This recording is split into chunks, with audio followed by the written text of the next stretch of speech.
बिस्मिल्लाहिर्रहमानिर्रहीम। जो हमारा टॉपिक चल रहा था substances present in natural water, उसके अंदर जो नेक्स्ट टॉपिक था वो हमारा क्या था, प्लास्टिक्स का। कि जो प्लास्टिक का जो वेस्ट मटेरियल है ये हमारे वाटर में, वाटर चैनल्स में कहां से आ रहा है। आजकल इसकी बहुत ज्यादा कंप्लेन भी आती है कि प्लास्टिक है, कुछ डिकम्पोजेबल है, कुछ नॉन डिकम्पोजेबल है, इसका सोर्स क्या है। तो हम कहते हैं ये जो प्लास्टिक है ना, ये micro plastic particles, micro plastical particle वो है, यानी कि जो नेचुरली नजर नहीं आते, बहुत छोटे होते हैं साइज में, माइक्रोस्कोप से नजर आते हैं। ये किस में होते हैं, टैप वाटर में भी होते हैं, और वो बॉटल वाटर जिसको हम बॉटल वाटर पीते हैं सेफ वाटर समझ के, उसके अंदर भी ये मौजूद हो सकते हैं। ये दोनों में होते हैं। सोर्स क्या है, जरा फोकस कीजिएगा सोर्स के ऊपर। जब रेन वाटर प्लास्टिक डेब्रीज को, यानी प्लास्टिक वेस्ट को क्या करेगा, खींचेगा, लेके जाएगा किसकी तरफ, टू वाटर सोर्स।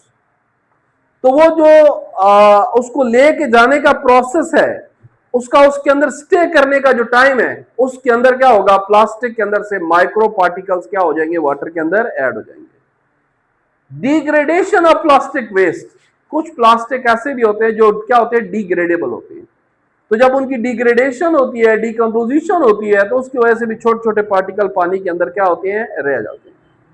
अब प्लास्टिक अननेचुरली अनवांटेड मटेरियल है वाटर के अंदर, इसकी कहीं पे भी कोई हमारी क्वालिटी या वाटर के अंदर कहीं भी नहीं लिखा हुआ कि प्लास्टिक मौजूद है, तो ये हेल्थ हमारे लिए हेल्थी साइन है। लिहाजा ये क्या करता है, ये डायरेक्टली इफेक्ट करता है किसको, आपके ब्लड की सर्कुलेशन को और लंग्स को। ये आपके इफेक्ट करता है इन ऑर्गन्स को, ब्लड को इफेक्ट करेगा, ब्लड की कंपोजिशन को डिस्टर्ब करेगा, और लंग्स को इफेक्ट करेगा, जिसकी वजह से क्या होगा, आपका इम्यून सिस्टम डिस्टर्ब हो जाएगा। इम्यून सिस्टम जो आपका मुदाफियाती निजाम है, और उसके साथ साथ आपका जो रिप्रोडक्टिव सिस्टम है, वो भी इससे क्या होगा, इफेक्ट होगा। अब जो लास्ट है हमारा, वो क्या है, नाइट्रेट्स और फॉस्फेट्स है। ये भी हमारे नेचुरली वाटर के अंदर क्या होता है, मौजूद होते हैं। Nitrates NO3, phosphate PO4। अब इसके डिफरेंट सॉल्ट्स हैं। तो कहता है कि ये नॉर्मली नेचुरली ऐड हो रहा है वेदरिंग ऑफ रॉक से। वेदरिंग ऑफ रॉक से मुराद क्या है, रेन वाटर पड़ा, रेन वाटर ने रॉक्स के अंदर से इन सॉल्ट को अपने अंदर क्या कर लिया, डिसॉल्व कर लिया, बिकॉज ये हाईली सॉल्युबल सॉल्ट है वाटर। दूसरा क्या, आल्सो एडेड बाय ह्यूमन, कैसे, through excessive use of fertiliser.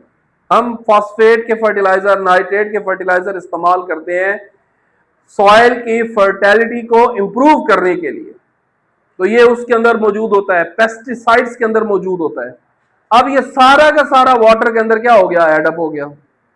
अब वो क्या कह रहा है, कहता है कि अगर एक नेचुरल लिमिट में ये क्वांटिटी रहती है, नेचुरली लिमिट के अंदर रहती है, तो ये फिर हमें हार्मफुल नहीं है, ये हमारे लिए हेल्थी साइन है इसका होना। लेकिन अगर इसकी लिमिट उस नेचुरल लिमिट से क्या करती है, एक्सीड करती है, जो कि बढ़ जाती है, तो फिर ये हार्मफुल कैसे है। ये बहुत इंपॉर्टेंट वर्ड है, यूट्रोफिकेशन।